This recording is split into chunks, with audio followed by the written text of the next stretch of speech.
Assalamualaikum warahmatullahi wabarakatuh.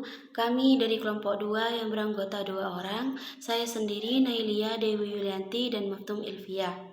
Baik, di sini saya akan membahas tentang manajemen kepemimpinan pendidikan agama Islam. Langsung saja ke pembahasan. Yang pertama, kepemimpinan dan manajemen. Kepemimpinan adalah proses mempengaruhi atau memberi contoh oleh pemimpin kepada yang dipimpinnya atau pengikutnya. Dalam upaya mencapai tujuan organisasi, kebanyakan orang masih cenderung mengatakan bahwa pemimpin yang efektif mempunyai sifat atau ciri-ciri tertentu yang mengatakan bahwa pemimpin yang efektif mempunyai sifat dan ciri-ciri tertentu yang sangat penting, misalnya karisma, pandangan ke depan, dan daya persuasi.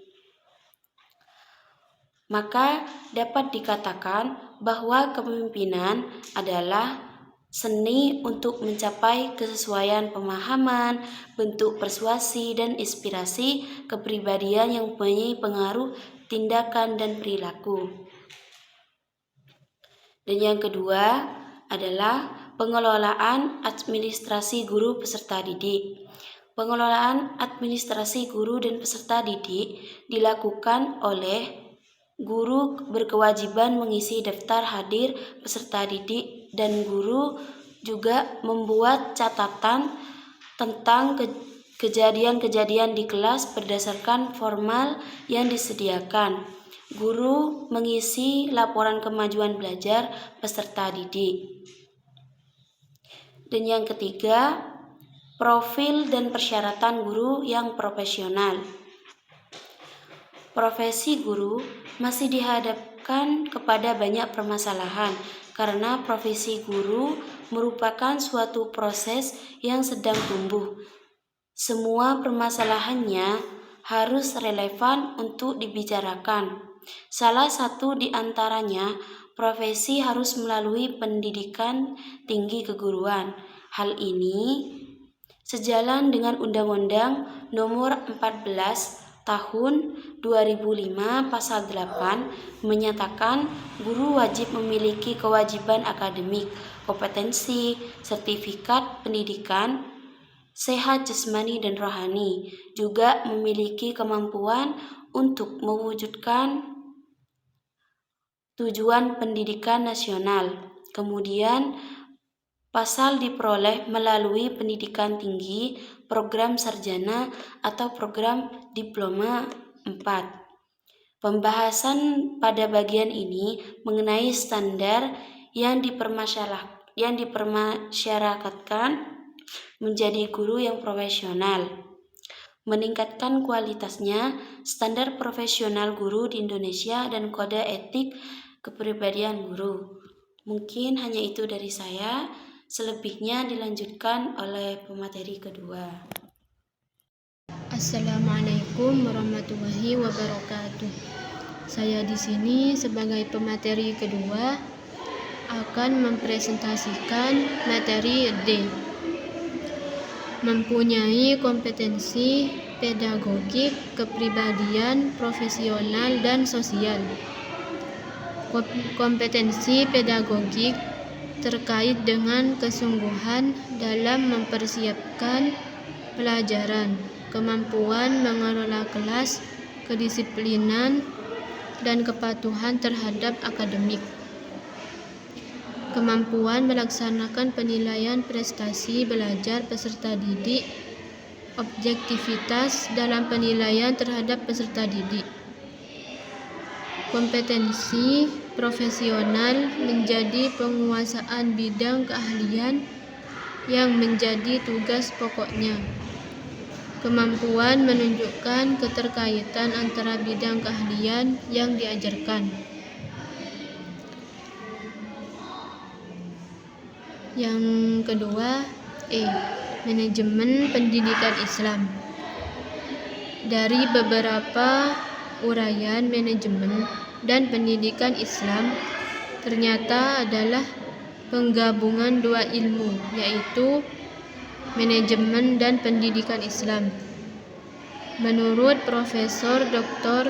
Mujamil Komar, manajemen pendidikan Islam adalah suatu proses pengelolaan lembaga pendidikan Islam secara damai dengan cara menyiasati sumber-sumber belajar dan hal-hal lain yang terkait untuk mencapai tujuan pendidikan Islam secara efektif dan efisien. Lebih lanjut, definisi di atas dapat dijabarkan untuk mempermudah pemahaman dan implikasi yang ada, yaitu yang pertama, proses pengelolaan lembaga pendidikan secara Islami, dan yang kedua, lembaga pendidikan Islam, dan yang ketiga, proses pengelolaan pendidikan Islam secara Islami. Yang keempat, dengan cara menyiasati, dan yang kelima, sumber-sumber belajar dan hal-hal yang terkait. Dan yang keenam, tujuan pendidikan Islam. Dan yang terakhir, yang nomor 7, efektif dan efisien. Yang F, yang terakhir, peran dan fungsi kepala madrasah sebagai pemimpin pendidikan. Pekerjaan pemimpin pendidikan ialah membimbing pertumbuhan, yaitu secara kontinu, sehingga mampu melaksanakan dengan lebih baik segenap tugas pengajaran, sehingga akhirnya mampu membimbing murid untuk dapat berpartisipasi di dalam masyarakat. Kepala madrasah harus mampu menciptakan situasi belajar yang baik. Berarti bahwa ia harus mampu mengelola school plan, pelayanan khusus sekolah, dan fasilitas pendidikan, sehingga guru-guru dan murid-murid memperoleh kepuasan menikmati kondisi-kondisi karya, dan mengelola personalia pengajaran dan murid, serta membina kurikulum yang memenuhi kebutuhan anak, dan mengelola catatan-catatan pendidikan.